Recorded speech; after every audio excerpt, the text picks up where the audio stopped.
Very hectic, yes, but it was a good weekend. Fruitful, fulfilling, but fruitful Nice, weekend, yes. nice, How nice. about you? How about you? Well, I have a little project that I'm fighting up with, so I had to put all my energy into that all weekend long. But it was cool too. Well, I Yeah. don't like the word fighting up, because fighting up, it look like you're not winning. Well, I'm striving to win. Always do that. Always be positive. Yes, yes. Yes, you And always have to have a. the more things are these days, it's more impacting on your little finances and all of that. So it's difficult out there, Carl. It's really difficult. I don't know how Yeah. the people on the ground who intend to put up a little house or something. I know that is going to be very, very, very demanding of them. And I know you're going to Yeah. hardly see that in the future because it's very, very, very, it's tough on your pockets. If you're going to put up a little house or something, the hardware Well, prices are out of this mm, world. yeah, the cost of cement, the cost of steel. Yes. Even I don't think. Well, the central bank has sort of tried to keep the interest rates moderate because of inflation. So the interest rates have stayed at 3.5 when a few, not so many quarters ago, it was at 5%. But you're right. It's really very difficult Difficult. for a lot of people. Yeah. And this is something that I think Daddy Mark, sometimes you say to yourself, what are you going to talk about today? But if you follow CNN Mhm. or MSNBC or any of those opinion, which is what we are doing in a sense, Yeah. giving our opinion on these shows, they don't drop a topic because they spoke about it last week. It's Right. they expand. I mean, sometimes they go too far, in my respectful opinion. I could never forget when that had that a plane that was lost. Hmm. Um, but I've just said it was about 6 months. I learned everything I had to know about inside of an airplane. Right. Now they go too far, but Yes. what we must not apologize for is staying on a topic and expanding it and Yes. looking at it from different perspectives. I agree. I agree. Yeah. So, what do you think is now that I'm looking for our favorite person, Mr. Richard? Noray. Yeah, Mr. Noray. Yeah.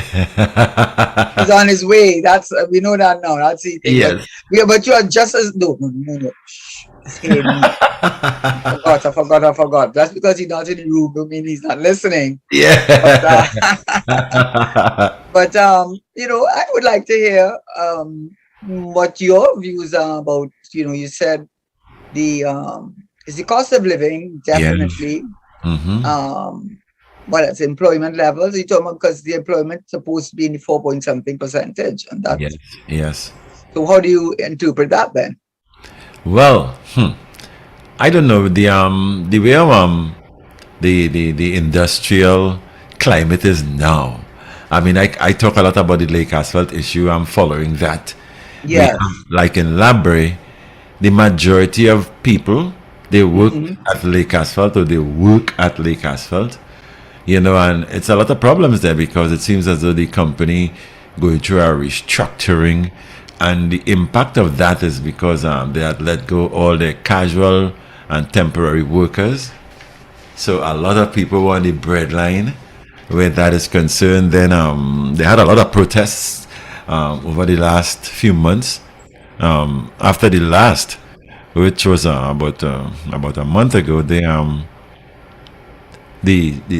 chairman had left, then the CEO left, then two other board members left, then they dissolved the board. So I don't know how asphalt is functioning, but based on what I see happening with the people who work there or who worked there or who depended on 2 days or 3 days or a week from the company, those people are left undone. And I see it in their faces, I see it in their behavioral patterns, the impact of that kind of loss to them. You see them. I look at some people. I get up early in the morning sometimes, and I will be on the beat, and I will see people what they're having for breakfast. That tells of what is going on with them. Hmm. Sometimes there's no lunch from But breakfast, but snacks all day, and all of that. So I know the. but Daddy Mark, what we need to do, and this is what I'm very passionate about. Mhm. Because I had read the article and I'm glad you raised it, but I don't want to get my data completely wrong. But I Yeah. know that the business, one of the business parts of one of the newspapers. I don't call the newspaper, Yeah. but they had done an article on Lake Asphalt, and I think one of the things that they discovered was the last audited account of Lake Asphalt. They had turned us a very good profit. I don't want to. Right. And then since then, they have been unable, this is about 6 years now, they have not been able to give an audited account. And they spoke to the permanent secretary. And that goes to the whole thing with the roads and the burning of ties. See, everything is interconnected. Yes. And apparently a lot of the bitumen they relied on the mixing it with the asphalt to create the bitumen from the Petrotren. Yes. From the oil company. Now that they closed down the oil company, they have not been able to make the bitumen, and so I don't know. This is what, if the company itself is operating at a loss. They have admitted they are operating at a loss. Yeah. Going from 35 or 36 million, I think, until the next year, you can't give an audited account, and you're not producing bitumen, which is why the roads are in the conditions that they are. And you're not producing bitumen not because you don't have asphalt, but you don't have the other side of the equation to create the bitumen. Yes. Then there was this, a Chinese company had leased Lake Asphalt. So are they taking, you see, this is all, I mean, I don't want to say that in this case that the government has not been transparent, because then I'll have to say that I don't know. I don't know. I won't want to say they haven't said, but that is, if my understanding was, it has released to a Chinese company. So is the making of the bitumen then, because they use the asphalt to create the bitumen to pave the roads, and they use it for special projects like highways and for the airport runways and so on, because it's supposed to give you a very smooth product. So do you know, from your looking around in Labrie and speaking to people, what is the reason why they're not producing bitumen? Well, first of all, the loss of with the closure of Petrotrin, the flux oil that they would depend on, that's the refining of the bunker oil, that's the bottom-based oil. They refine that, and they come to the flux oil that they use to mix with the refined asphalt that will give you the bitumen. But what has been happening for quite a while, even before the pandemic, the company, I did not see them. I live very close to the company. I did not see them mining any of the pitch, on the lake to say, well, things are happening. You would see, based on what they have in stock in their warehouse there, they would have done some business with some company. You see containers coming out and things. But the company, let me put it this way, to be frank, some people might, point their fingers at me for saying that, but I have realized that the previous administration, during that time, the company was profiting. They were taking about profit. It was profiting. And the moment this administration came in, everything started to go downhill. They had a new CEO and a lot of crazy things I was hearing happening, because I'm very close to the people who work in Lake Asphalt. I consider myself as being very popular in Labrie, so I stick with the people who I will get pertinent information from, like the union. But I come and lie by you in Labrie. I was from deep south, True. Deeper than you, Yeah. Point 410, right? You go in the days of Shell. But you know what you're saying, though, Daddy Mark, what you're really saying, because that probably is the lawyer, whatever you want to call it. What is happening? You're saying two things are happening.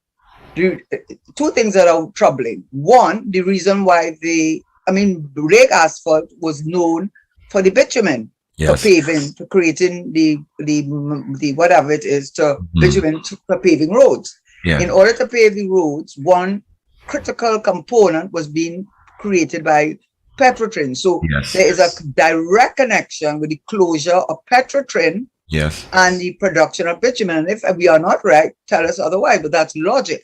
And the other part of it is, if you are seeing exports, that means they're exporting the raw asphalt, and it is being refined elsewhere. But if that is the case, then you should still be making a profit. So what we need to know, and what we probably need answered, because there was a big article by Asha Javid, let me be straight. who wrote and did a very good article and interviewed the permanent secretary. So what we need to know is, because what's the name, Rohan Sinanan Yeah. now can't get away, and the government cannot get away that the potholes are bigger than the road. Yes. You know, I had friends of mine who would complain about potholes, and I probably being so maybe too nationalistic, would get irritated with them because some of them were foreigners, Right. and I would get a little irritated. But they're right. In many places, the holes are bigger and you can't ignore it anymore. You just cannot ignore the reality. So the government needs to tell us, why are they not, they already told us they're not producing bitumen. So they have to tell us why they're not producing bitumen. That's the first thing. Secondly, they have is about 5 years of unaudited accounts, and they give all kind of crazy, but reasons which is difficult to understand, the turnover of staff and all kinds of things. That's can't, no, 1 year, yes. Fool me once, shame on me. Fool me twice, is it that fool me once, shame on you. Fool me twice, shame on me. Yes. So you need to tell us why it is after 5-6 years you still can't give audited accounts. Why are you not releasing it? And so we have to know why you can't make bitumen. Is it connected to the closure of Petrotrin? Secondly, why haven't you released audited accounts in 5-6 years?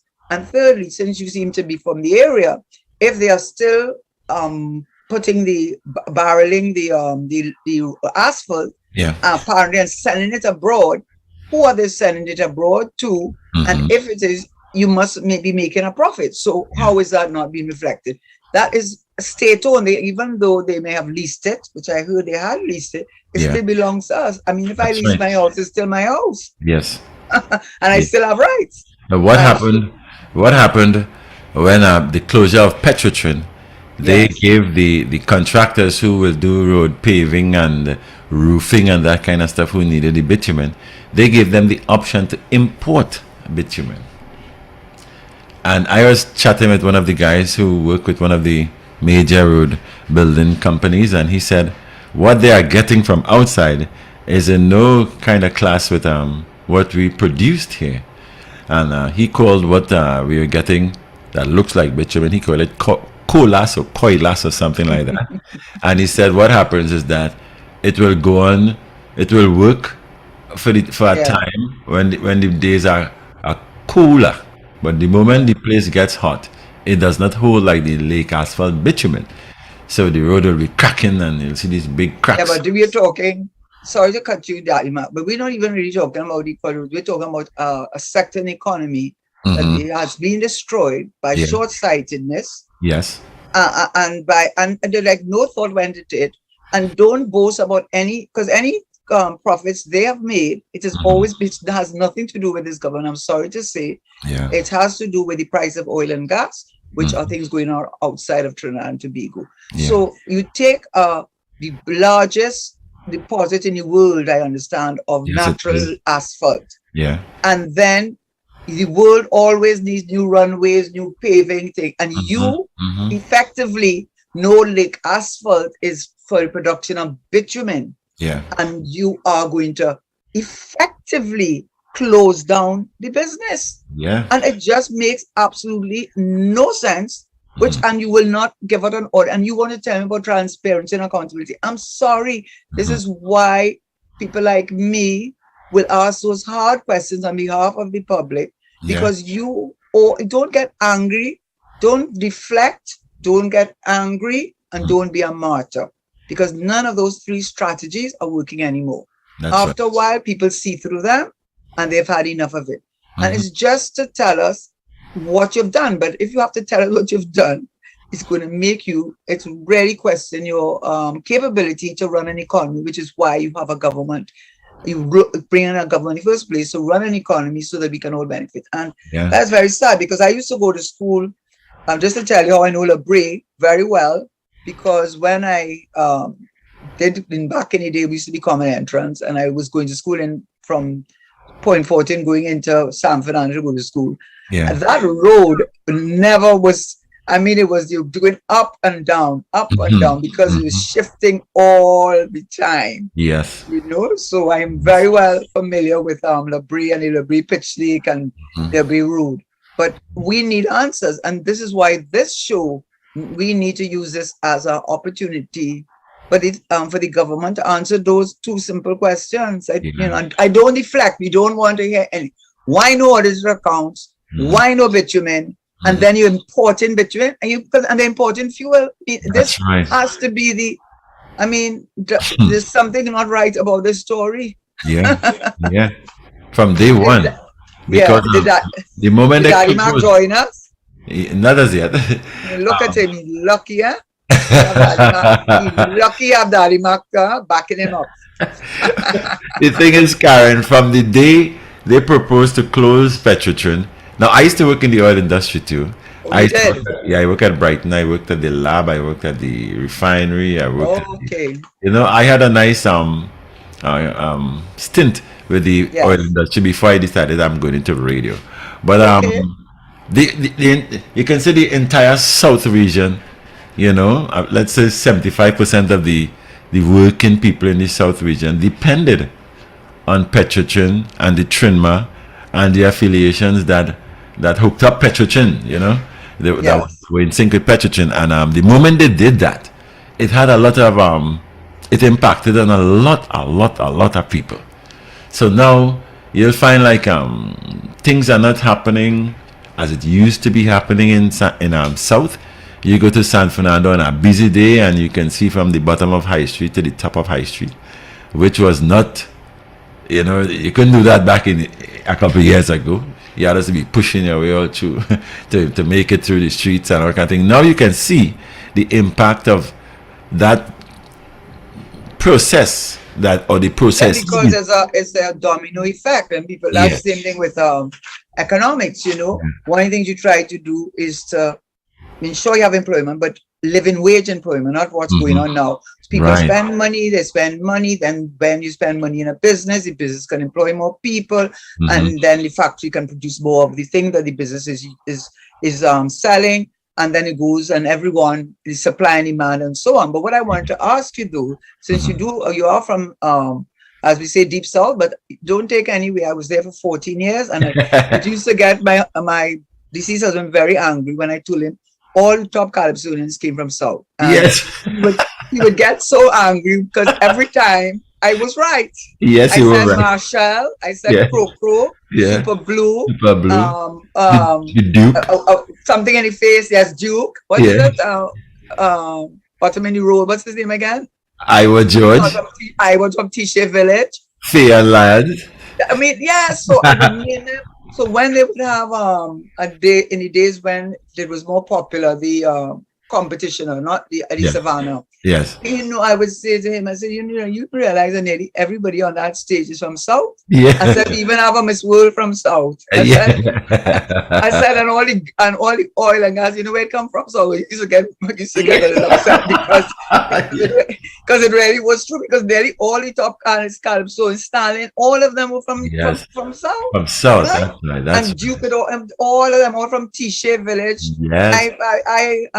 I am from Deep South, so I know Harriman Park. Right. You have Point Fortin, and you have Guapo Village and all of that. So and the Dunlop Roundabout and all of that. So yes. You should see the state of the roads. No. I can't believe that. It's the worst. Yes. Okay. So what I would meant to ask you, sorry, because I got sidetracked. So now South people know that I have an affiliation with the South. I'm so and happy. although I have spent more time in the North than in the South, I really do feel I'm more like a South person than a North person. It is the truth. Yeah, that but don't what leave I wanted, that don't leave you at all. No. But what I really want to ask you, okay, so the Lake Asphalt is not operating, but they put up another plant there, which was funded with Mitsubishi, which was to produce methanol. Yes, not only that's nothing within the confines of Lake Asphalt. I don't know if the Lake Asphalt. No, it's not part of the. I'm talking about in the break. Yeah. Is that operational? Because yes, it is. Okay, so there is. Let's give a fair balance in what we talk about, right? Yeah. Because I know that they're producing two chemicals, of which I can't recall the name off the top of my head. Yeah, methanol and ethanol. Ethanol, right, and something else, and that one of their first shipments was in the height of the COVID, but I think they just did it as more as a PR stunt, right? To show that they were actually up. So they are operational then. Yeah, it is operational. On that same that's the union um uh that's the area that they have the TGU, the Trinidad Right. Generation Unit also. So Okay. that's where they were going to put the smelter in the first place. Right. Yeah, so that area now it is operational. In the construction period, a lot of the people are wrong and got Got jobs. jobs. I The know that. operational part, you don't see much people from the area. Yeah, but that is the thing, generally, which people don't, reckon, especially, well, I guess for my stint in government too, when we had to deal with the sugar workers issue in the European Union, supposedly giving us some sort of compensation for the loss of the special treatment that was given to both sugar and bananas, right? And had eventually had to be removed. What people, which I'm sure you realize, it is not labor intensive.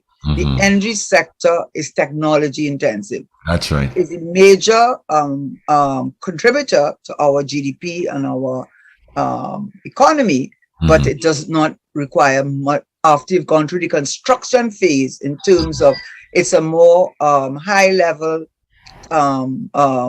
technocrats that you require to work there, but everything is computerized technology, so it's not manpower driven. That's And right. yes, so that's the thing that is not for Trinidad only, that's the world over. Yeah. So from the point of view of creating job employment, what you are saying, and because we have to be balanced, is that the company, I wish you could remind me of the name of the company, is operational. Yeah. But the construction phase is over. Yeah. And it does not have a high employment level, plus two people who are not highly skilled or highly, they're qualified in specific areas. And so the Lake Asphalt provided that necessary employment. That's right. Yeah, so you have to always balance things, You have to balance. You can't just look at, how much money this company is contributing, but also how much employment it is producing for the thing, because at the end of the day, the whole the society benefits. They can take care of their children. Yeah. They can be then that depression and anxiety, all this crime, all of this is feeding into that. And then people have more money to spend, so there's more disposable income. So the little person who was doing a little catering before could start back doing the catering, and the person who the caterer used to buy the fruits and vegetables for can now start doing more of it.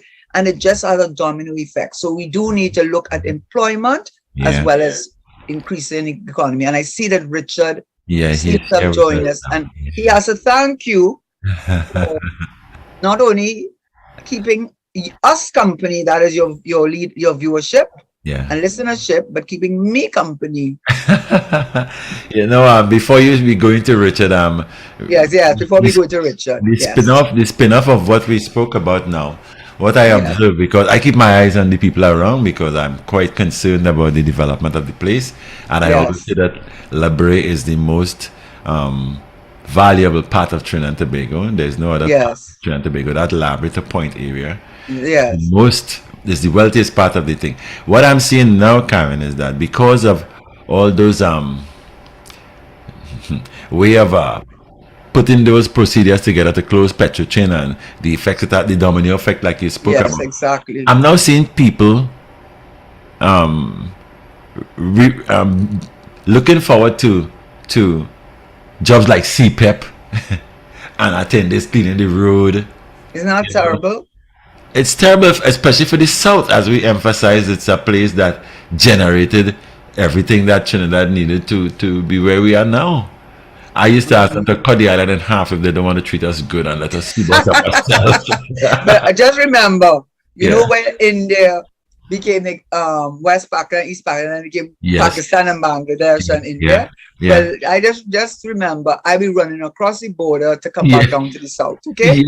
And we will keep this recording to say that she considers herself and she defended the South to the point that it annoyed her husband, who was a great panist and lover of the culture. And Yes. he had no answer back for me when I would call the names, and nearly every name was a South name. I'm sorry, people from the North, but it's the truth. It is true. And they were all champions. Richard, are you there, Richard? Richard, good afternoon, my brother. Yes, yes, yes. I am here. I am here. And I was by an attorney, so I Uh-huh. couldn't run out. I couldn't run out. Mhm. So I had to finish up that for a company that I have some involvement with, on that company's behalf. But you don't know how I was. It was hurting me to be away from the show, to be away from Karen this long. So you know what I did? Because I'm so close to El Joe's, Yeah. I still have a pull in and do it from there because I had to put on my camera. Yeah. So on the phone. Yeah. So I said I'm gonna try to see if I could do that now. But the sad thing is that El Yeah, we Joe's seen closed you. the We seen opening just you. now. Yeah, the Yeah. opening just now. So I'll go in Yeah. there and have a drink because I can't just use the car park. You So go in and El do Joe's what? folks, El Joe's to have a drink, I'll drink a Heineken or a water, coconut I water or something. spoiling you, Richard. Because How when is you want, I that? want no, yeah, because I want to tell you, I'm not in Trinidad right now, eh? I'm in the States, and my commitment, What? yes, my commitment to the show is such that I said I wouldn't tell Rich, I wouldn't tell him anything. I would just come on the show and do what I have committed to doing. So I just want you to know. So you go and have your drink, and while you drinking, ponder on what I just said. No, no, no. Karen, what I'm saying is, you can't Yes, just use the Richard. car park and don't give them some sales. Okay, That Richard, I wouldn't be right. understand. So as No, that soon would as not done, be then I'll right. go across because they didn't open yet. So I'm Okay, I early. will. After Okay, I'll go across and have a drink, sign the car park. okay, So the okay, security Richard. allowed me to come in. So he said, but you're early, they didn't open yet. So All let's just say right, it on I me. got Yeah. it. So no Your big deal. commitment, and Daddy Yeah. Mark has been, and wait now, Daddy Mark has made. I'm sure you were listening to us. Were you Yes, of the little course. Yes, conversation yes, yes. with Not Daddy all it, Mark? but yeah, some of it. I will Very ask you to recap. interesting. Yeah, yeah. But if you could share, you got to recap everything. No, no, no. We just know Daddy Mark said we were just talking about Lake Asphalt and the bitumen, and he explained it to me. I didn't know he was from Deep South as I was, and he explained it to me. And he told me the Mitsubishi plant, that the ethanol methanol plant, and they Yeah. make something else. There's some other chemical they make. They are operational, but as he said, once you pass the construction stage, it's not labor intensive. That's Whereas right. Lake Asphalt is labor intensive, created jobs in the community, and that has gone. And so we would just ask him, what is going on then? How are they? So what's the point of having Lake Asphalt if you can't produce the bitumen and you have to import bitumen? And what are they exporting out? Because you get the impression that they are exporting out um, asphalt. And then why haven't they given us the audited report for about 5 years? And the last time they did it, when the other administration was in office, they had made a profit of about 36 million. So that was the conversation. And that's when he found out that I am from the Deep South too. Daddy Mac is a major deep south guy. Daddy Mac is a man who represents us from the southern side of this country. So I did know you did not know Daddy Mac was not from the southern Well, you side of did this not know, country. neither did I know that you did not know that I am from the Deep South, and that I told him that what used to get my deceased husband, Russell Tesheira, very upset because he was a calypso. I mean, nobody liked our culture more than he did, and pan and all of that. And when I would tell him that nearly all the top calypsonians originate from South. So in Marshall, Iowa George, Super Blue, Duke, Crook. I used to call them one of Stalin. I said, oh gosh, on the United thing is only people from South. And he used to get a little upset because it happened to be true. I see. I see. No, you call some big names there. They're all from the I said, southern side of the country all for from true. South. Yes. Yeah, I know Iowa, that. I'm from South. Marshall, Super, all of them down. But I Yeah. am from But South. I don't know why I always felt you were from the east or west. No, You hit me to no, be no, what you no. call a Okay. conservative Wester. No, what I was, to be more precise, I was Hmm. a Clifton Hill shell camp girl. Oh, So I I lived see. on the shell camp. yes. So yes, you are right in that sense. Mhm. So I knew Mahaika, Tishe Village, Harriman Park, I knew that, but I did grow up on the so-called shell camp. So that's why. Oh, Yes. I So see. let's not I go see. down that road. And then when I moved from south, right. So there we go. But So I'm that's very why. sorry, Karen. One, for me not knowing that you're from the southern side of the country, and two, for me not sharing with you that Daddy Mark is from the southern side of the country. So Yeah. But I'm here with actually, a whole team of southerners, Yeah. including yes. the artist names that you call who are not here, but a lot of them may be No. listening, and they Yeah. always do. Yeah. But But I, what we I were didn't know starting the to talk South had about such talented talent. people. But I what's know that we wrong have with you, some Miss talent. World? Is Yes. from South. I used to hurt him a lot when I told him that. I said, and the wealth of the country is from the South. So if Yes. you want to break up the country now, you know, you know where the wealth is. But let's not be divisive. We have enough division. What we were starting to talk about was subsidies, and he was saying, Daddy Mac, you were saying that now a lot of people who would not have thought of doing it are now going for URP jobs and CPEP jobs because they've gotten um so desperate. So we were now Yeah. going in to talk about the issue of subsidies, which is a big issue, I think. I mean, I don't know what your views are, both either you or then, because I actually, before I came on the show, just coincidental, Daddy Mark is the one who did bring it up. But in fact, um, I am the recipient of hearing ad nauseum. I don't respond, I don't say anything because, it doesn't make sense, I don't think. But ad Mhm. nauseum that the Patrick Manning PNM was the worst government ever, and that they took all the energy rents and use it for transfers and subsidies. So I've always wondered, what does a person mean by subsidies? Because I think that when people say that, at least I may be wrong and I will stand to be corrected. But I always find that when people speak about that, and not necessarily this person, and I wouldn't necessarily say that about that person, but the man in the street, he's really talking about CPEP and URP because that's what they mean when they say you're wasting energy on rent, because they forget the extent to which nearly everything is subsidized in this country. If you look at the definition of what subsidy is and how everybody has benefited, the rich, the poor. In fact, we have yet to find out a really targeted subsidy except for disabilities and the food card. But generally speaking, everyone in this country has benefited, but they do not complain that they can send their children, maybe a lot of them by sending their children to um, private schools for primary school. But they do not complain with the Concord Act, which was brought in place with Eric Williams. They do not complain that the government pays the salaries of the teachers. And yes, they don't completely maintain all the denominational schools, of which I went to, and I am proud of that. They do not complain that that is being subsidized by the government. The upkeep and the maintenance and the payment of salaries of the teachers, who they have the right to choose first. They get first, so that's what you can call that, allows them to choose persons of their religion first and gives them a 20% discretion in terms of 20% who they are can take with guidelines. They do not complain about the hospital in the sense of CDAP, because I have heard people who come from the upper middle class say to me that the cancer medication that they have to go down to, I think in the East, Sandy Granny, to get a tablet is over $1,000 and they get it free. They do not complain about that. And that's not subsidies for them, right? So they do not complain about the tertiary education that they get, because if they want to do law, they have to stay right here as they can't practice, more or less.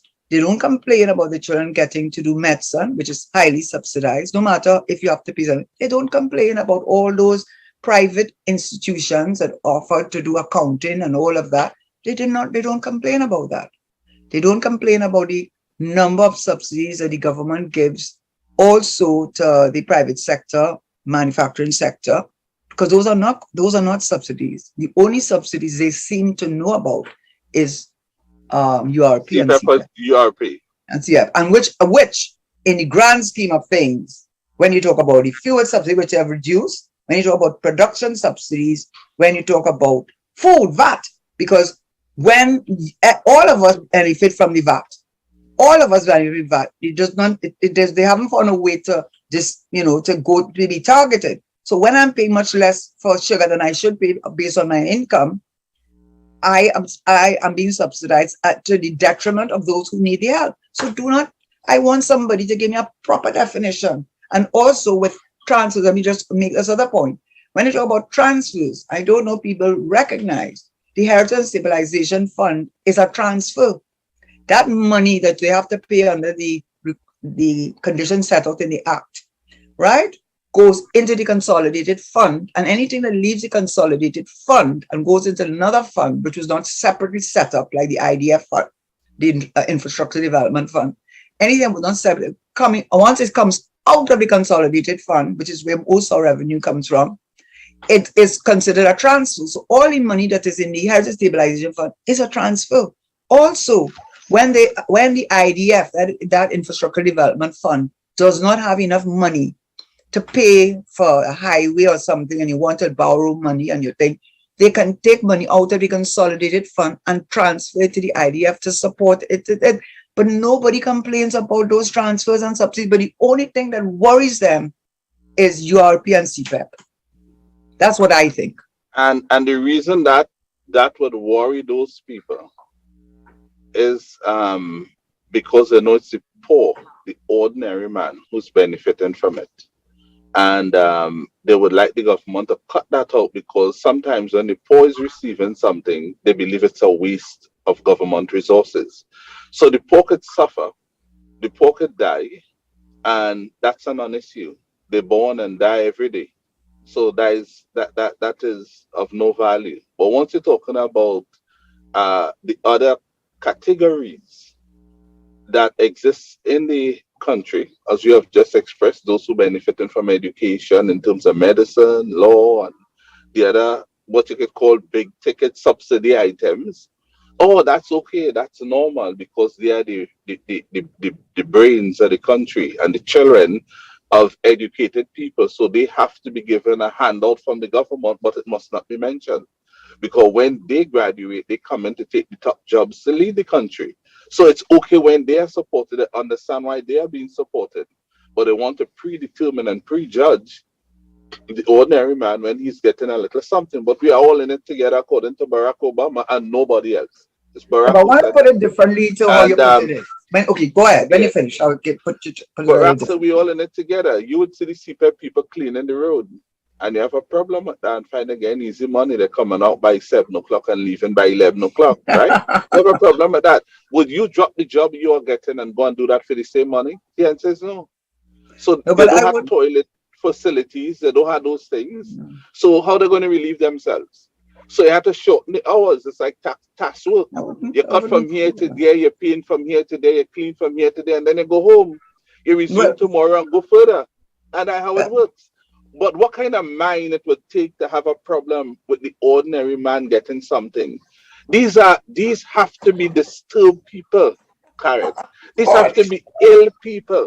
These people have to be suffering from mental challenges, not necessarily abnormalities, but it is more than just diminished responsibility, which could flow from an excessive consumption of alcohol. It's more than that. These are disturbed people. I said to the CPEP and URP, oh gosh, Karen, you all right? I give way. Although we're not in the same room, I feel we're on a platform somewhere. Okay. No, sometimes, because these issues, they are politically linked and connected. And this is why I have to go back to Mr. Manning. Patrick Manning would have been very upset to hear people saying today, about what you are saying, they're saying about the subsidy for CPEP and URP. Those people have to live too.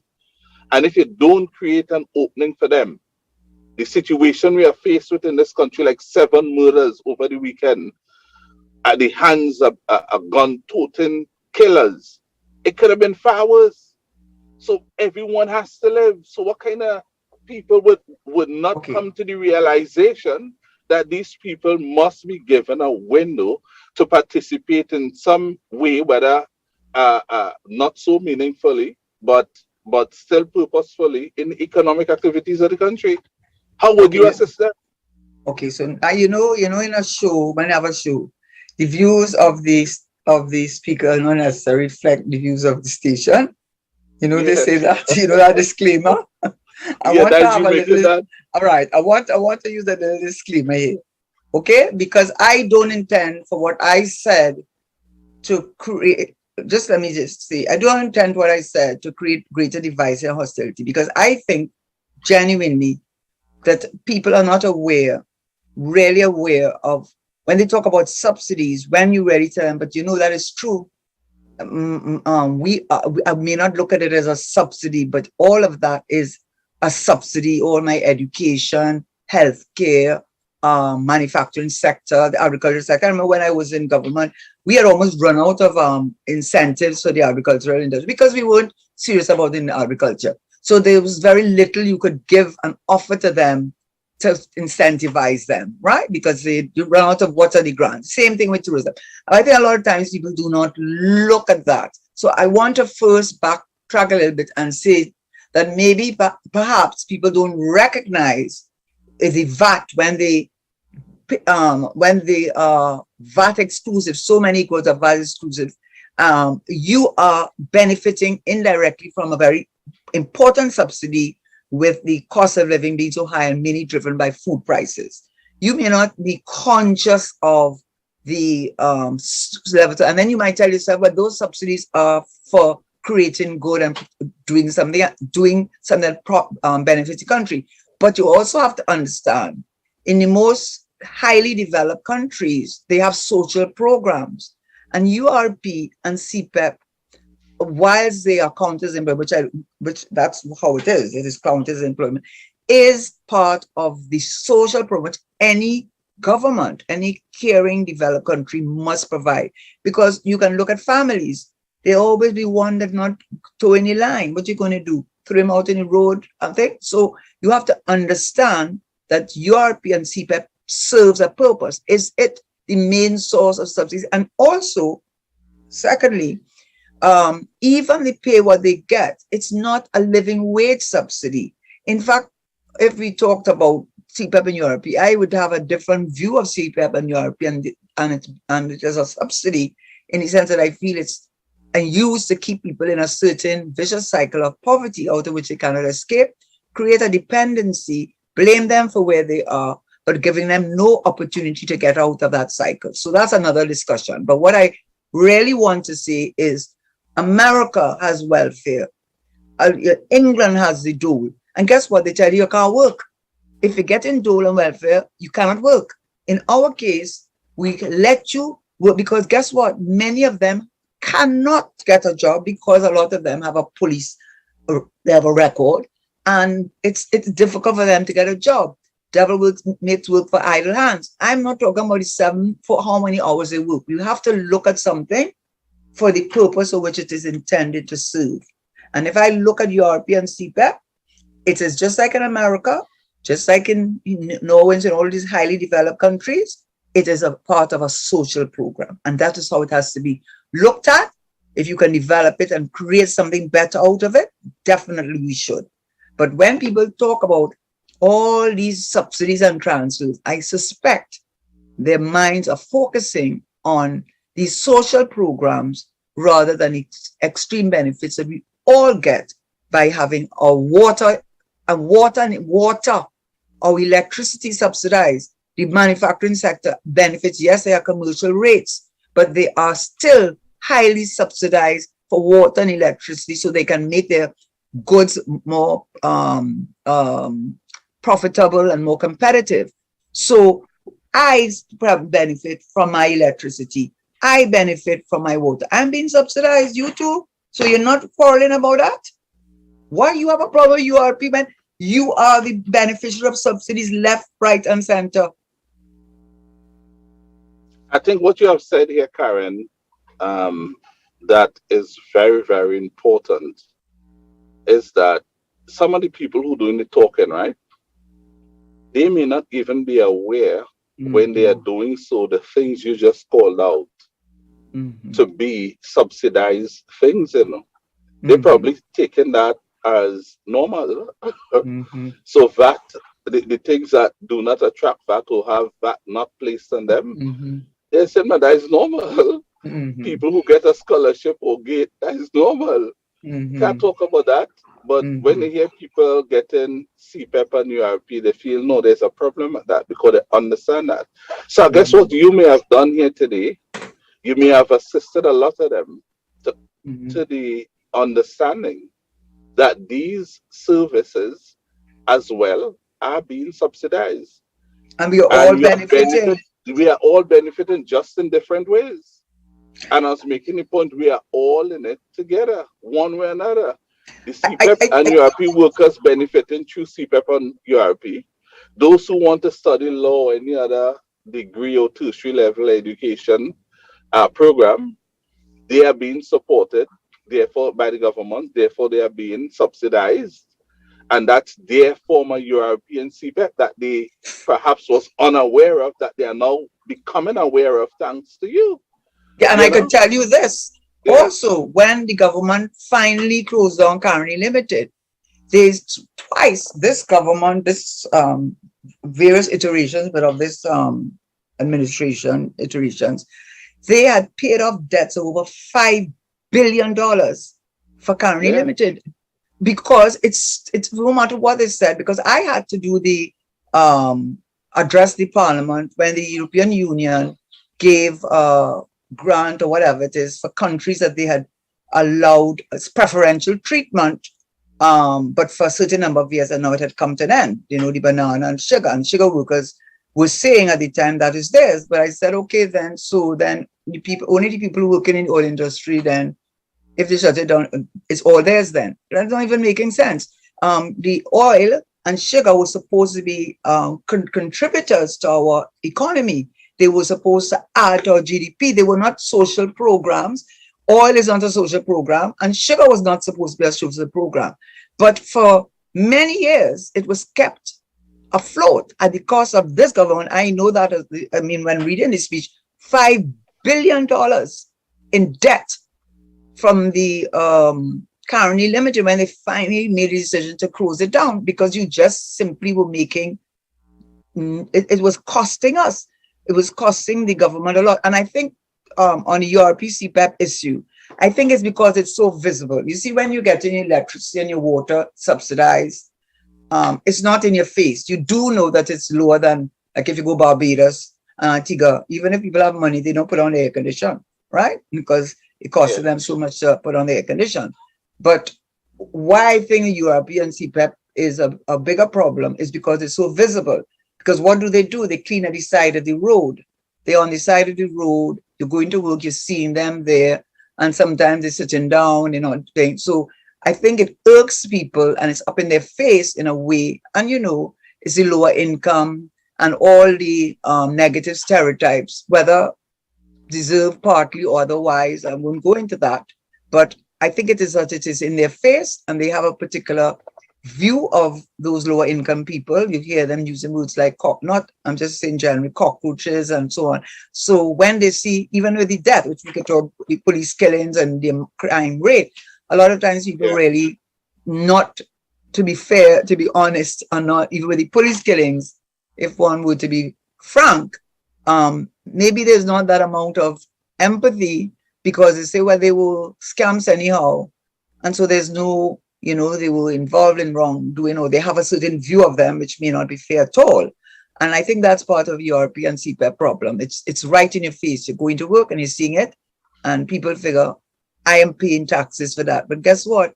The kind of taxes we should be paying for our health sector, for our education sector, let's go to Europe and see the taxes they have to pay to maintain their sector, their thing. And I have family working in London, in England, in the health sector, in the hospital and so on.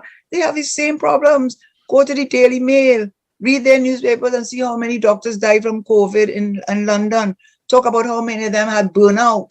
And when you heard in United States, again, I have family members there with these nurse practitioners in particular being made up. I'm not saying they didn't do anything good, but I'm just saying, when you see them moving from A point to B point, they pay them 5 times what they were working for normally to help with the COVID. So what I am saying is that we have to understand that you go and live in England, you pay the electricity bills there, pay the gas bills there. We're not paying it. right? So all of us in this country benefit. So don't pick on them because we do not pay the kind of taxes to be able to be the recipients of the type of benefits that we receive, which should be more targeted. That's my point on that. And I think we should stop that narrative of CPAP and URP and stop encouraging them, because if they stop taking CDAP tablets for their medication, it costs thousands of dollars. From the time they stop going to the Portsmouth General Hospital, because the private institution don't want you dying in their institution, so that they have to report at the end of the year 5 deaths in the thing. They want you dying in their institution. They get an ambulance and carry you fast to go in a General Hospital. When the ambulance comes, and I know that as a fact, which we are paying for, private institution, you have a lot of these people have social problems. When you go to the home, there's the old man soaked in urine, haven't had a meal, and so on, right? So all of these benefits, when they call these ambulance, you know who's paying for it? We are paying for it at very low cost. What we're paying in taxes, and all of us are benefiting. Any of us could go in Portsmouth General Hospital, right? Any of us could go and go to once you get there, you go to a government school. Any of us can. And those things are heavily subsidized. When you look at our budget after national security, which comes next? Health and education and health, right? So don't let URP and CPAP steal your mind like that. Push up. Don't let that make you feel there's some justification, because you're fooling yourself and you're being unfair. So think about when you talk about subsidies and energy rents, stop worrying about the small amount that they're doing, because those same people, that's a social program. That's what it is. And developed countries have social programs. I agree with you. And I believe those who listen today, they couldn't help but receive that message, Karen. I think you got it across quite clearly. And I'm certain it would make a difference in many of their lives, because now they could explain differently, even if they didn't say so.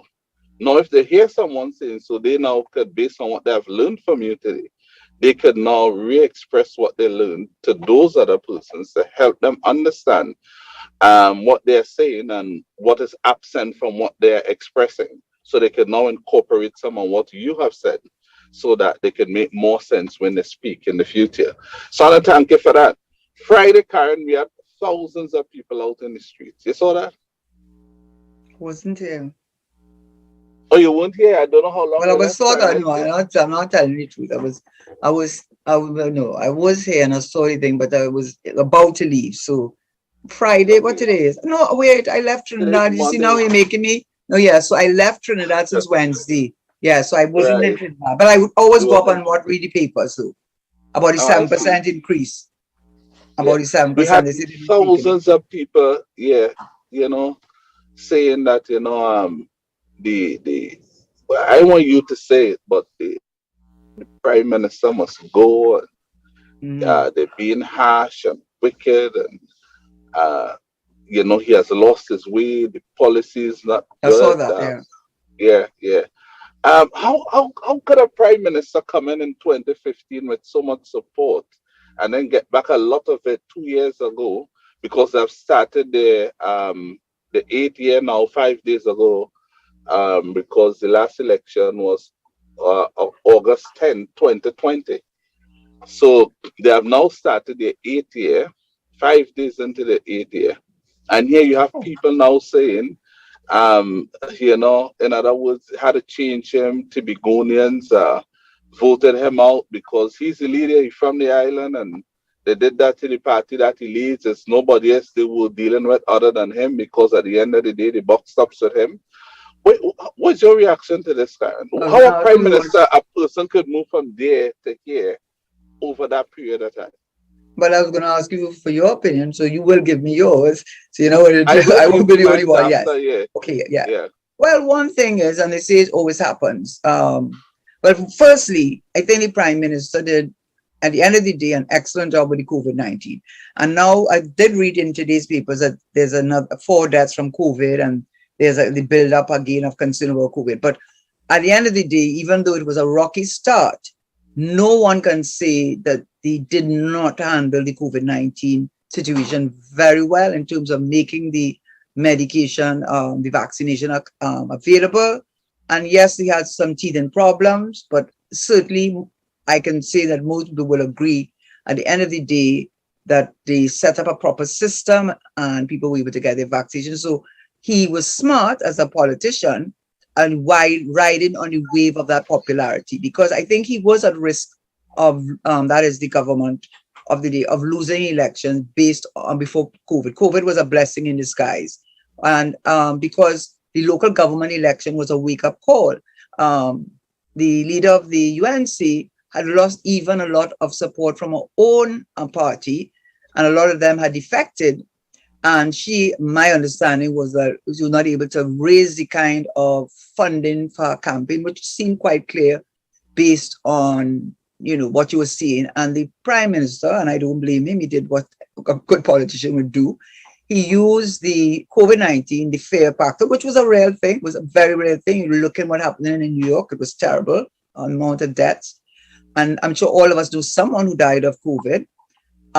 He would use that as a platform to redress the nation. So it became almost like he was campaigning, which I wouldn't hold against him, because if it was the other, she was on the other foot, that's what you do. That's what a good politician does. So he had access to reaching to the nation every Thursday in a way that the other party didn't, because of could not gather and all of that. And everybody was so concerned about COVID that everybody would tune in.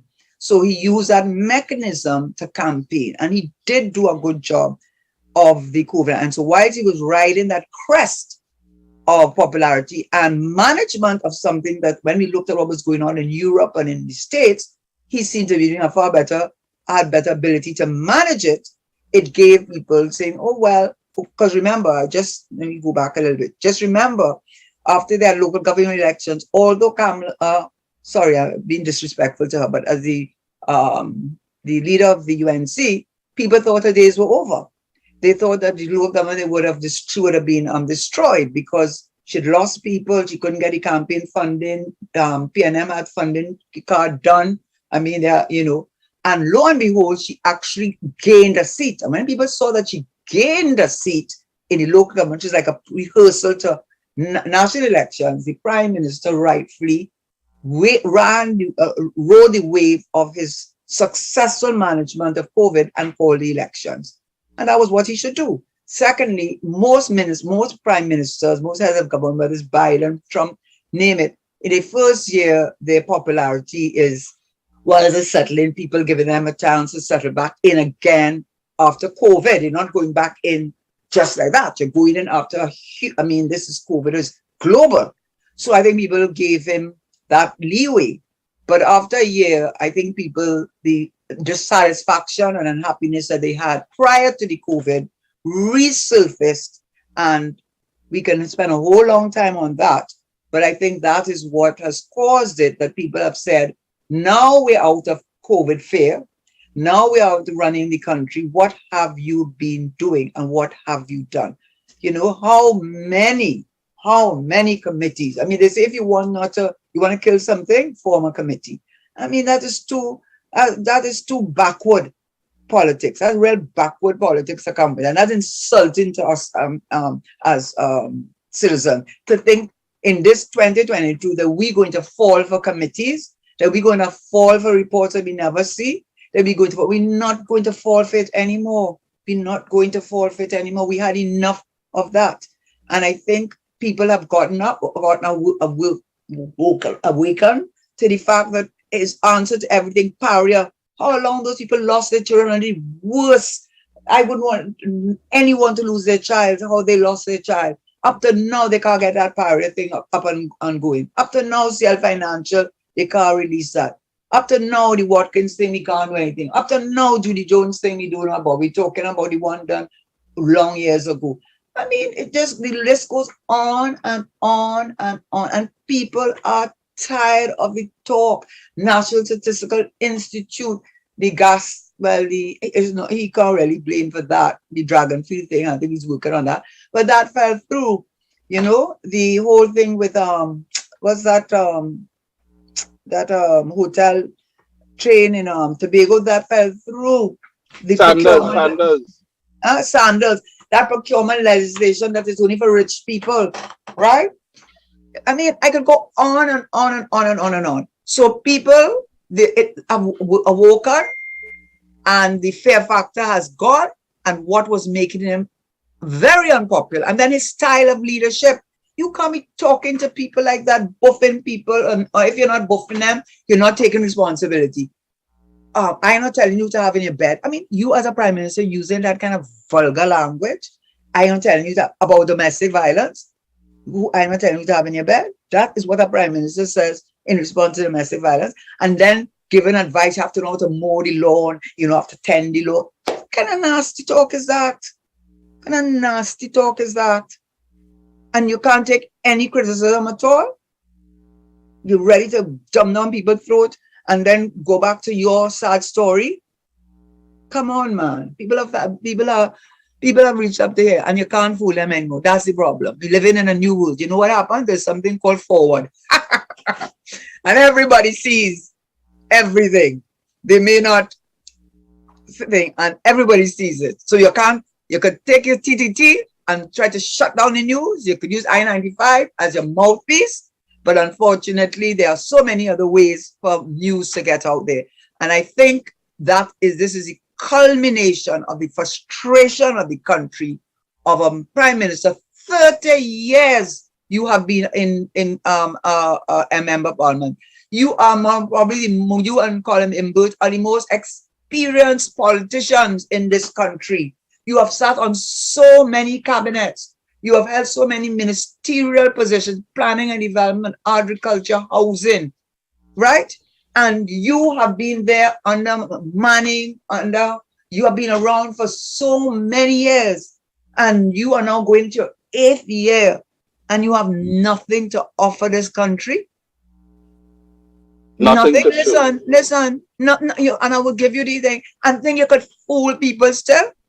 People are, you know what Mr. Manning made? He educated people. So a lot of people who were not educated before, you cannot fool them. You know, they're not willing to take the mama guy talk and trying to appeal to all kinds of duties of loyalties based on, you know what, all kinds of loyalties based on your mother was Balize, you have to be like, no.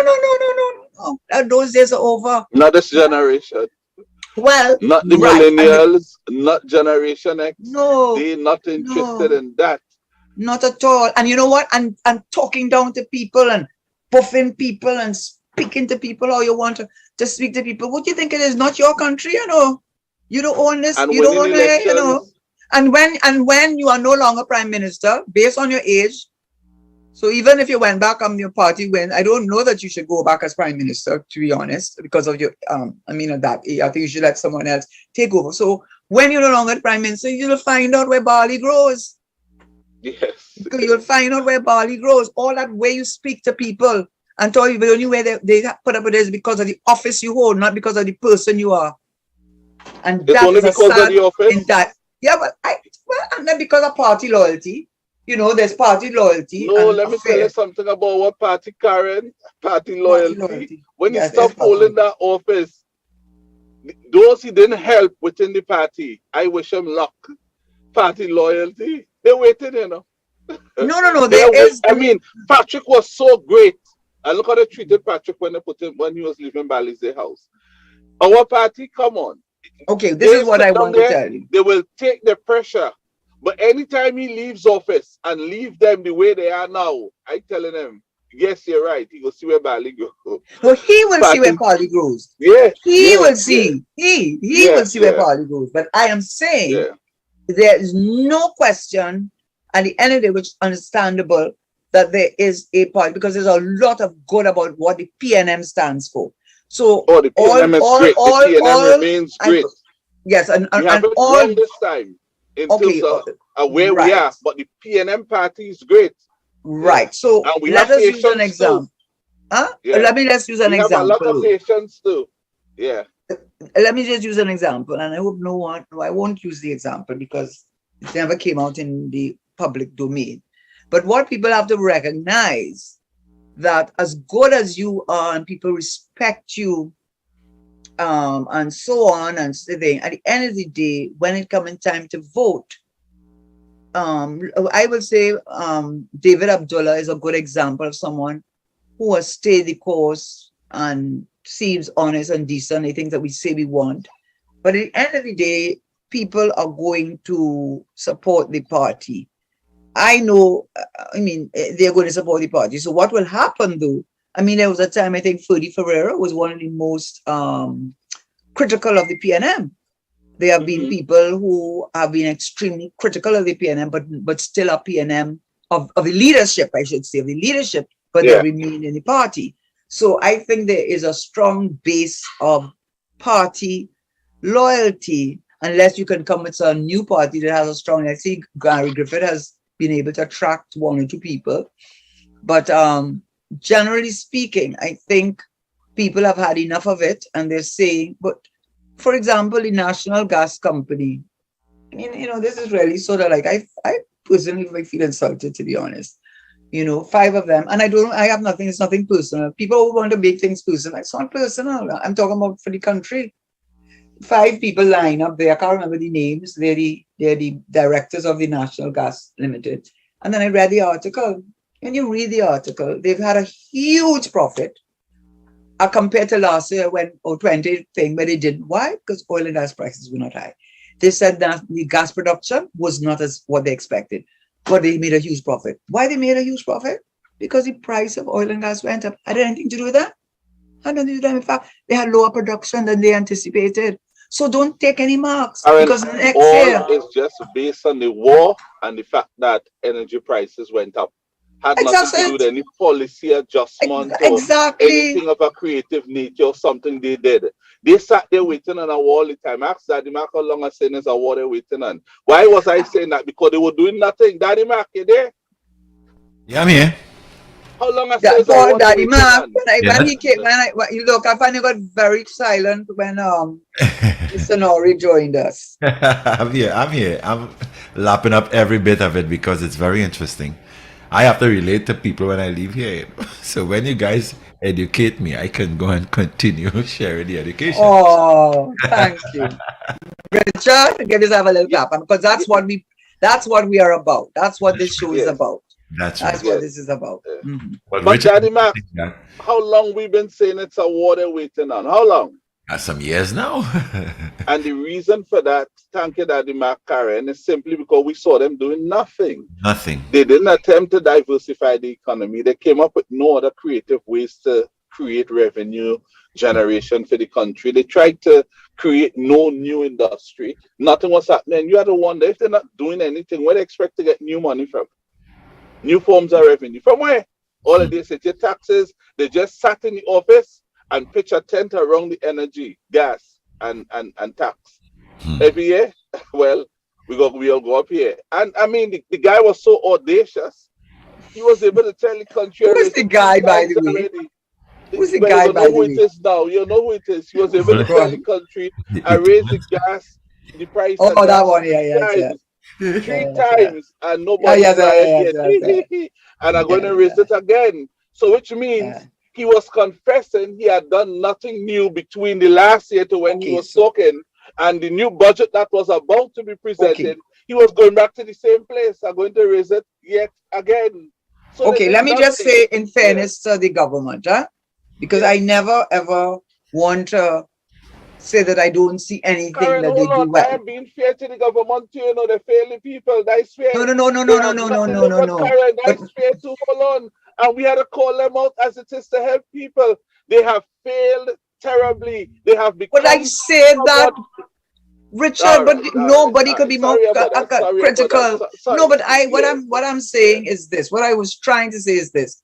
A lot of the things that you see them, the minister, doing is implementing some of the IMF recommendations. For example, the fuel subsidy, and reducing the fuel subsidy at a time when oil prices were low, because the markup would have been so small, we would not really have felt it.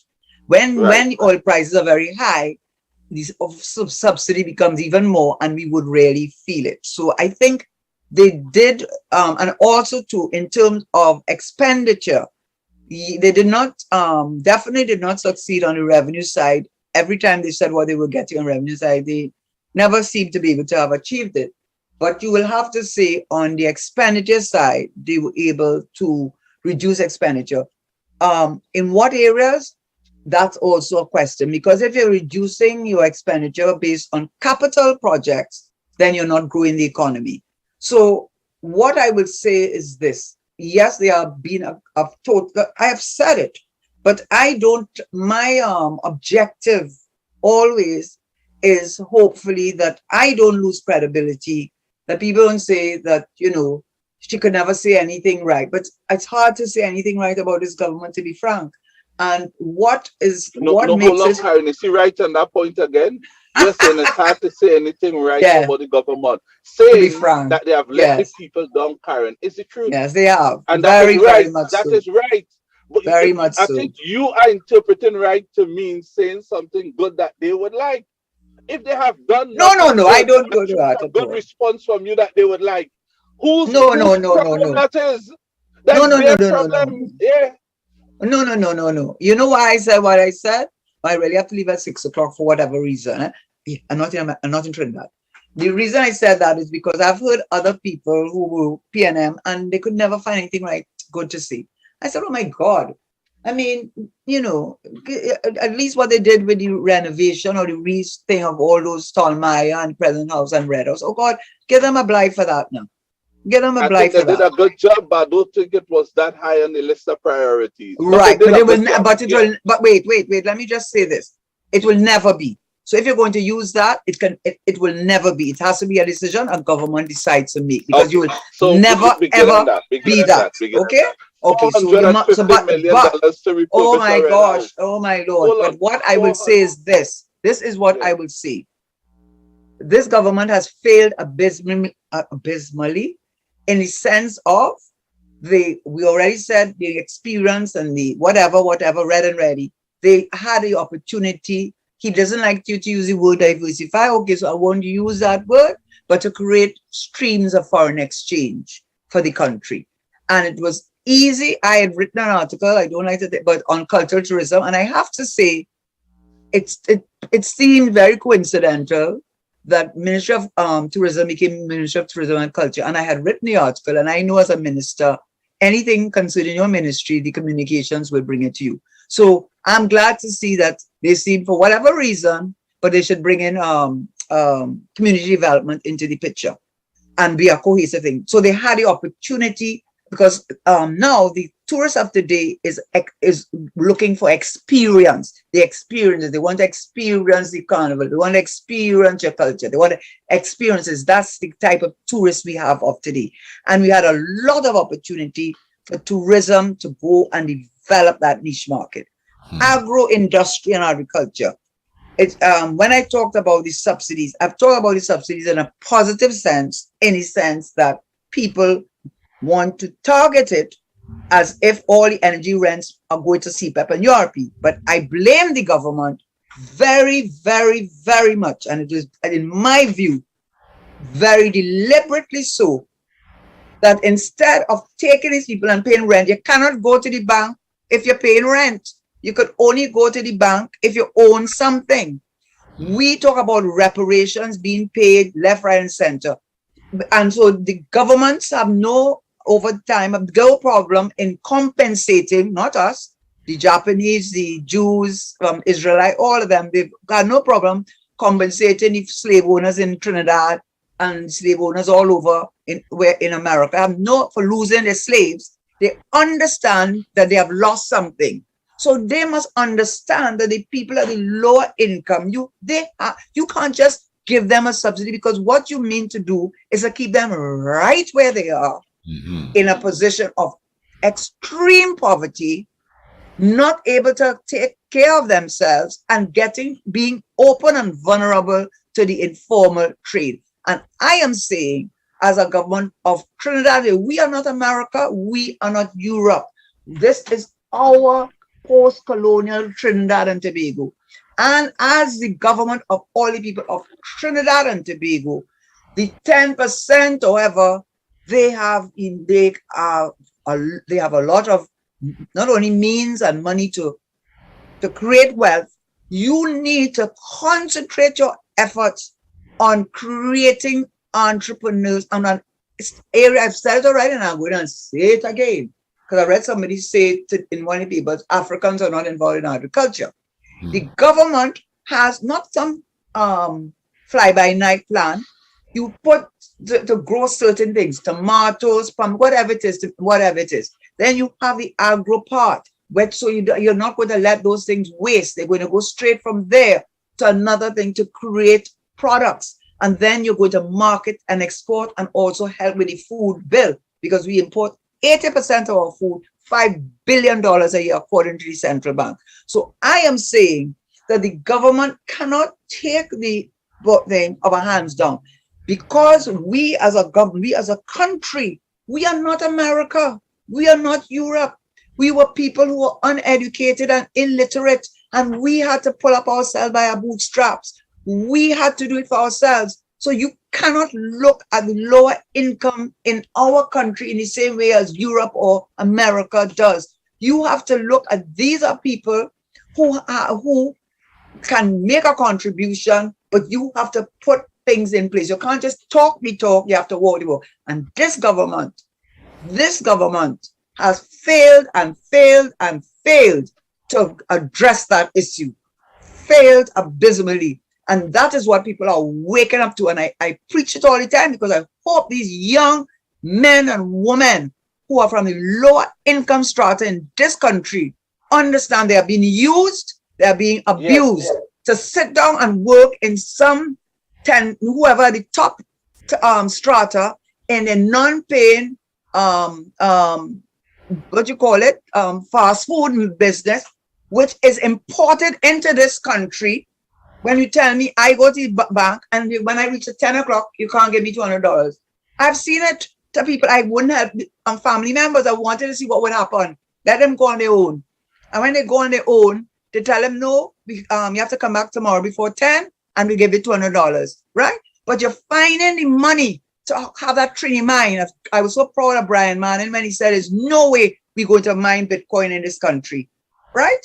You're finding the money to bring in all of these coffee places and all these chicken places and all these things. You're finding the money, using up my foreign exchange, using it up trade and industry, it has to be that ministry, using up my foreign exchange, and they have to come and they have to sell their bread, sell their things, so they have to put everything. And on top of that, they have to now pay the franchise holder for selling it in US dollars because they don't want our monopoly money. And the people that work in there have nowhere to go and nowhere working, not working for a living wage. And this government sits down here and has done nothing for these people. Nothing. But you don't see that you are subsidizing all those ones at the top. When they get the contracts that you cannot bid on. You know who came on one of those shows and said that? So Stephen Alvarez. He told me in his area, he lives in Maruga. He said they were putting up a fishing depot. And so they sent out for tenders. Just to put up the tender documents, he said, I'm saying that he said on television, on another show, it was going to cost him $10,000. And you know, if you do that, you're not sure you're going to get plenty money. Right. So you're automatically taking me out of the picture because I am not sure to get it. And $10,000 is a lot of money if you're a small businessman. But guess what? Whoever got it, according to him, they brought a company from outside of the area, not as it's called Shaman, San, all the areas around there. Nobody from there got employment because whoever was awarded it came with his crew and they put up high fences. But when you look over the fence, it's people not from the area. So you didn't create employment. You could not compete for the job because just the tender requirements, you could not. So they find ways of keeping you out and then telling you have no ambition and you don't want to come out. And that is why I am telling the young people who are, if they are listening to me, listen to me because I have no horse in the race. And I can assure you, if they had something on me, they'd have used it long time. And they would have or they can't find one thing to say about it. They want to talk about CLF Financial. I beg any Prime Minister to release that report. Please, Mr. Prime Minister, release the report. Please, please. So what I am telling you, they have nothing on me. And because I am not coming to them kappa begging, and I do not want anything for them because I do not respect this leadership, and I have no regard for them. And I feel that these poor young men are being used, and women are being used and abused, and no self-worth, no self-esteem, and being blamed for everything around them. You have a duty, just as how you have those at the top, to get all the contracts, to give them all the look at the ease of doing business. It is said that is, you know, when they talk about when they were talking about how you can have corruption in public office, one of the markers is how difficult it is to get license and to do business. Then you, as a small man, you think you could go and start up a business easily? The amount of hoops they'll put you through. But the man at the top, he just had to pick up the phone. You must know they have that. Huh? Everything done. Yeah, so what I am saying is, Mr. Prime Minister, listen to me. The reason why I am so much against your leadership, and if you have a set of people who have no self-value and no self-worth and want to keep a job and want to keep a position and want to drive nice car and want to be called minister or senator or want to be chairman of a board, who want to, I can't be vexed with you. You're entitled to your values. And it is not for me to tell you not to do that because it's not something terrible. But if that is, if it's important to you, I can't be against you for that. But I am telling you, young people, understand, and they don't want me to tell you this. They want you to stay in an everlasting cycle of poverty. That's where they want you. That's where they want you. And that's where they want you to stay down there. And they could say they don't want you. But if you don't want them to do something, and you see all them papers and documents and committees and that, oh, give us an ease now. You don't want any more action. And release the CL financial report, please, because I want to hear what they have to say. Please release the CL financial report, start the Para report, start the National Statistical Institute, and do something for the poor boys and women at the bottom who have no one to help them. Help them up. Karen, I want to tell you, you're so right. You're so right. I'm going to help to accentuate the point you were trying to make. What you were saying there, we had to take a step back and ask ourselves, why would you do that to the poor? Because that's all you're doing to them. Well, here why. He wants to back the poor into a corner, which he has done substantially already, where they become dependent on him for a meal. So their lives now will become, watch this, their job is to be part of a pool of voters only to help him hold on to power. And then he feeds you just before election. He gets the vote from you so he could stay where he is with his colleagues. And that's it for you again, until he needs you again. So the poor in this country, they have been reduced to just being purely a part of a voter bank. That's all, And this is why I'm saying all the time, the name thing that came out, whatever how you get a name, he's saying that yet, he's holding that to come out to say, you know how this affected me? I couldn't talk about this all the time. Today's the first day I'm talking about this, to use that race talk when election is just a mere few days away, to connect with people to say, forget that I put you through suffering. Forget that I ignored you. Forget that I know I give you nothing and I'm giving the rich everything. Forget that I made the statement that there's nothing wrong with giving the rich, making the rich become richer, and the rich will turn around and help the poor. Forget that I said that. Forget that nothing is trickling down. Forget that I have this windfall of money in a hole and all. Forget that I have not assisted in increasing salaries in a meaningful way for people now who 9-10 years going on the same salary, notwithstanding how high inflation has gone, headline inflation in particular, and that has reduced people's disposable income. Forget all of that. All I want you to remember is that how I get my name, and for somebody to say that and how offensive it was. Yes. And we know about that. And that is somebody making fun of our history. and our ancestors and our African legacy and this and that and the other, and make one set of noise. And then pull back now to see the reaction and see people running to the polls. They forget everything else, and he tell himself he's the best soap opera peddler, that he knows when to peddle a soap opera story, and you get people to react. I want to say to him today, I'll do everything that I possibly can to let people know, look, the soap opera man. Here comes the soap opera man. Forget him. He had 8 years now to do something for the people of this country. And you say he in office now for over 30 years. Fali was only about 3 years. Only about 3 years old Fali was when he was a minister in this country. And from then to now, imagine Fali come 30 years later and give him such a licking in Tobago and tell him, come out of Tobago, Fali and you. I mean, if they could do that to you in Tobago, what is left for the people of Trinidad to do? If they don't want Tobago, if they don't want you in Tobago, where you belong, where you are one of them, then what should the people of Trinidad do? What should the people of Trinidad do, especially knowing that you have done nothing meaningful for us? Come on. But Richard, so supporting your point, you are so but Richard, right. Yes, Richard, the only reason I kind of cut you in midstream, which I do sometimes, and I find you're very accommodating to me, and I tell people I love being on a show with Richard. I'll remain accommodating to you. Yeah, you're very accommodating to me. I realize the reason 18 more minutes to spend with you. Right, and that is the thing, and that is the thing.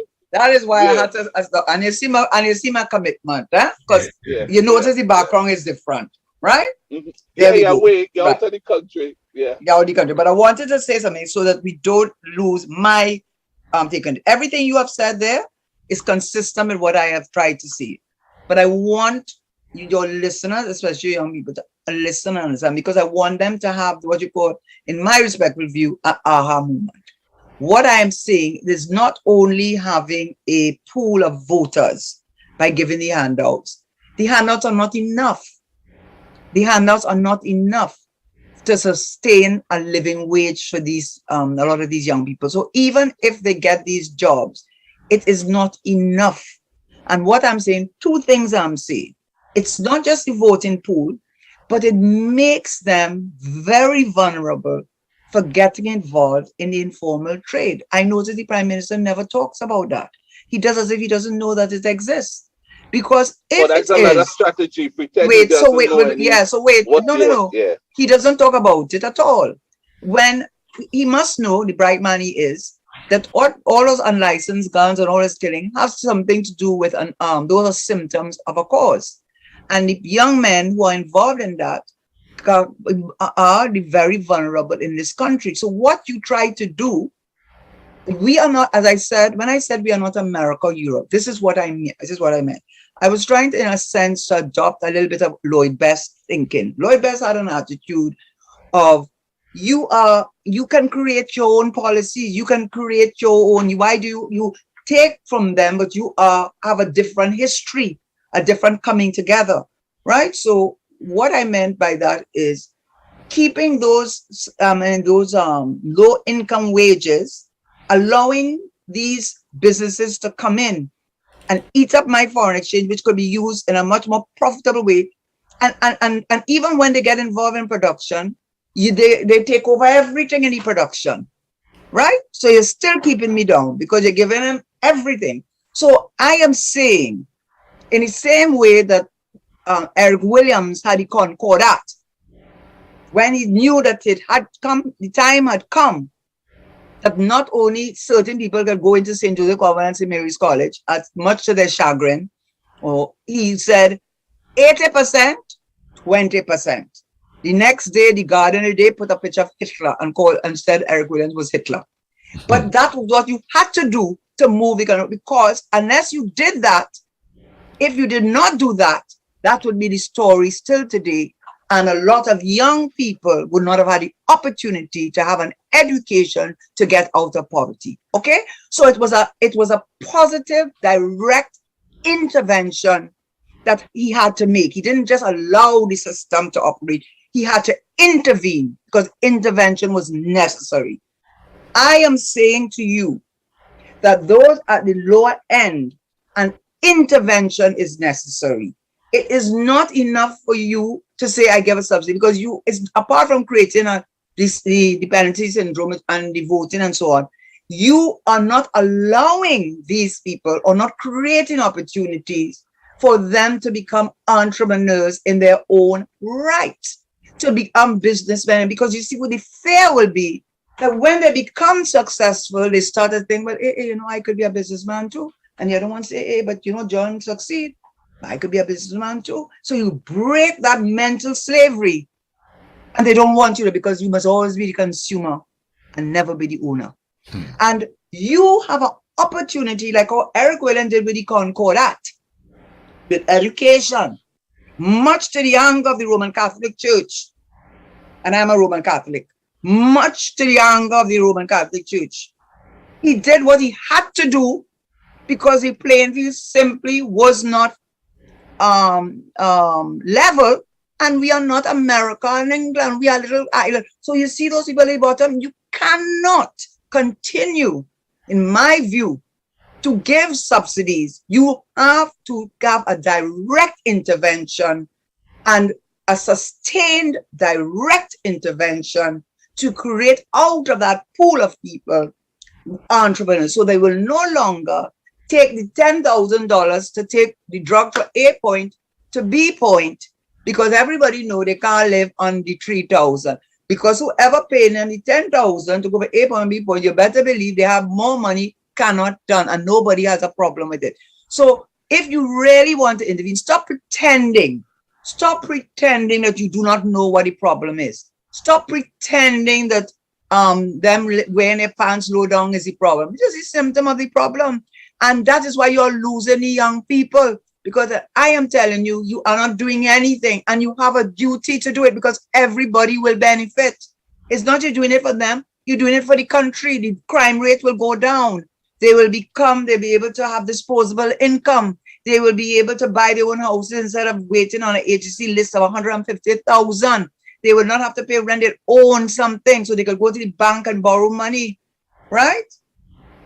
This is what you want to do. And I've started to tell you, yes, I told you the story with the procurement thing. You're setting up systems where you want to pretend you want to help me, but to bid for the job, I have to pay 10,000 to put in the document. And you're telling me I'm not to bid? Karen, But you're telling me they just come with lip service to the national community to make you feel, when they have the attention of the nation, when they call a press conference or so, they say what they know the majority want to hear. It had contract for all. Everybody can come, apply, so. Yeah, but they put something in place to make sure you can't cross. You cannot meet the requirement. You know what you can't meet it for? So public-private partnership. Yeah. Public-private partnership. Since 2015, I tell them I'm not I'm not a carrot dancer. Where they want to pretend they're doing something for you, and as they get close to it, they dangle it and move it. But I said, no, keep all the carrot and rock so. But Richard, I don't want any. Yeah. But Richard, the public-private partnership, you know, to have a public-private partnership, who can be a member of the public and private partnership except the wealthy? Only the wealthy, because they tell you the requirement. How would you that's right. And then you want to talk about your spreading your money. Pull yourself together to form a company to try to participate in the public private partnership arrangement, they would be disqualified. Not only that way, it's something that was designed only for them. Right. They also did it for people who were building residential homes up to 2024. We get one set of tax exemption to bring in material and do this and do that. And as soon as it was ready in the budget, the next day we learned, Karen, a certain minister wife was into construction and building a big house. You see, but I don't like that. I know that. Come on, I want to say, I know, but I'm not the person for that. Karen. Okay, but so let me say what I want to say before we go. I'll leave you with 10 minutes. But we reached the 10 minutes already. I'll leave it 8. I'll leave it 8. You want to take 50 seconds. Karen, take it easy. I want to support you in this, though. You spoke about intervention, right? You spoke about intervention. You know, he's the type of guy who always likes to talk about, it's not interference, it's intervention. Here are the places he did it in. He said it's not interference in Petrotrin, it's intervention. He came back again and he said it's not interference with the boat. Remember that? It's intervention. Where is the intervention for the small man in this country? You forget Right. that. And I want us Where to is the not let intervention? them off the hook. We Yeah. not to let, because at the end of this day, you see on CNN, that's what I was saying with Daddy Mark. Yeah. CNN will carry the January 6th story for the last 2 years. Don't think we can't talk about this every time I come on, because somebody we're has going to to do hear it, me. Karen. We're going to do it. And can I just Just say the the other same point? way he has annoyed people in this Using country, and every using up time my he minutes, talks, huh? you know, the same way he takes a platform and repeats the same speech over and over and But you over have to, you and have to, you over. have to, you have to, you have to, you have to, you have to, you have to do So it. We have to do that. we But are I'm Robert. going to do talking the my same thing. minutes. All right, take the rest, Karen. Take the No, rest. I don't need the rest. I just want to make this point, and then you could talk Okay, after all that. right. All Right? right, yeah. So I'm trying to say that they say all this thing, but in reality, they set up a procurement legislation where there's no oversight over what they're doing, right? Which is why I think the Chief Justice had a 26-page letter that he wrote to the Attorney General as objections to the procurement legislation. I think a lot had to do with how much work they'll have to do, where the judges will come from. But it's also the system itself is geared for only those who have money. But the thing is, the thing that they did as soon as they got into government, you know what's the first thing they did? And I never forgot it. The first big ad and the first speech he gave to the public, you all go back and see, because I there's a politician that is in me, and, understanding these things a little better, I suppose, or thinking I may understand it. Or yes, we're going to give as a priority housing project for everybody. If you own land, but we give a priority to those who own land.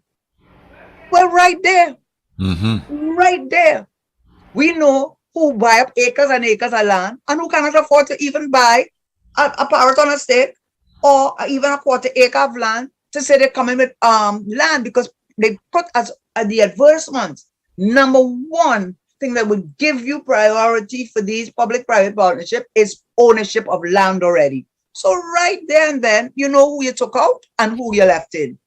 Your procurement legislation, you don't want anybody supervising and monitoring. And just for people to know, when the Prime Minister said there's not much difference between the Central Tenders Board Act and the Procurement Act, that is not true. The Central Tenders Board, and that is why I had to change the legislation. And there was a paper which you could go online and read it, that the Ministry of Finance, in 2008, I think, I had nothing to do with it. It had to be the minister in the ministry who would have overseen it. But they talk about the Central Tender Board legislation, and the two main weaknesses which this act was supposed to address was the design stage. How many times have they awarded contracts to contractors who have not completed the design, and they're making change orders upon change orders and delays upon delays? So by the time they finish the project, 2 extra years added on, and twice the cost, because at the design stage, they have not completed the design. And the Tenders Board has no authority over that. The procurement regulator does. Secondly, the other thing that the Central Tenders Board did not have any authority over is monitoring and supervising these things.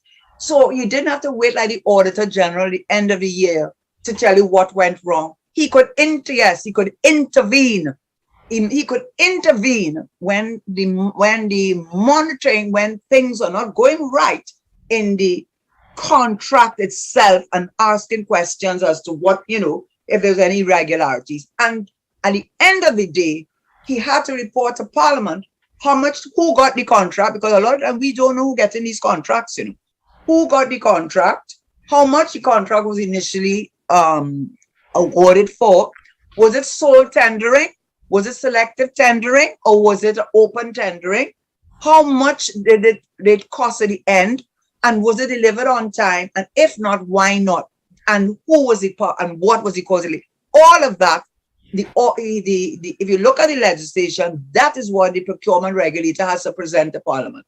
So this whole thing with the Procurement Act and stalling, and taking nearly every contract outside of the remit of the procurement regulator, and trying to tell us, the Prime Minister telling us that there is a huge difference. And I've just outlined it for you. And that is to tell you when I say that they're against the poor man, that's a classic example, because the only persons that can benefit from those contracts in the live are either external, like the real Chinese construction company. They seem to get a lot of work. Well, all over the Caribbean, actually. Only them and the big firms. But you as a little man can't even begin to tell, and they want to tell you that you have ego. Wake up, my people. You Don't know, let them fool you. Let me tell you before you something. guys disappear, I want you to know something that is very difficult to get across. If you're getting into anything and you need a registration from the Ministry of Legal Affairs, the process or the processes you have to go through before you get this registration is very, very, For you. yeah, for me. For you. Yes. That is why they say it is And a for us, form yeah. of corruption. Yes. Because they said in Trinidad, when they gave us our rating of 40%, and they looked at the factors, one of the factors they looked at is the red tape. The red tape is to make sure that you get so frustrated that you will not, you will give up. Yes. And when you give up, they get the contract, and then they will say, Yeah. "Oh, we would give you No, the it was contract." open. It was open. Yeah, it was open to all. It Yeah. was But open yeah, to now. all. Yeah. Yes. Yeah. And I have a young friend of mine, poor child. She got so frustrated, she'd come down to tears. She'd go, to get the license thing to sell. The doctor has a sign up, the doctor didn't come out today. If it's not the doctor didn't come out today, just one didn't come out today. Well, I don't know what it is that was going on, but I'm telling you, I saw certain people just say, I need a certificate, and before you do your finger like that certificate on it. If they say it's a joke, they have 40 people running to put things in place to get that. Right. So they have the system up. So I hope your listeners understand that the system that this government is saying, they're talking one talk, but they're doing otherwise. And they set up the system against you. And you have a right. You have a right to demand. You have a right to demand that the government does more for you. Just as how by Eric Williams, the founder of the PNM, had the Concordat, and the next day the Guardian had picture and likened him to Hitler. Right? Likened him to Hitler. He made sure, he said, you're getting a benefit from the government, you have to give our seats to thing. And if it were not for that, there would be so many uneducated people in this country who could have been doctors and lawyers. So you have to say, every period in life, the PNM has been known for that. And this is the time for that Prime Minister to stop pretending he doesn't understand. He understands and do something. And we don't want to hear him. And don't come after me. Don't come after me. I did not do you anything. I'm speaking for the people. Don't leave me alone. I do not call your name. I do not go after any of your ministers. I speak on behalf of the people. That's mine. Karen, we just have a minute and something to go. Okay, you could talk. You can get the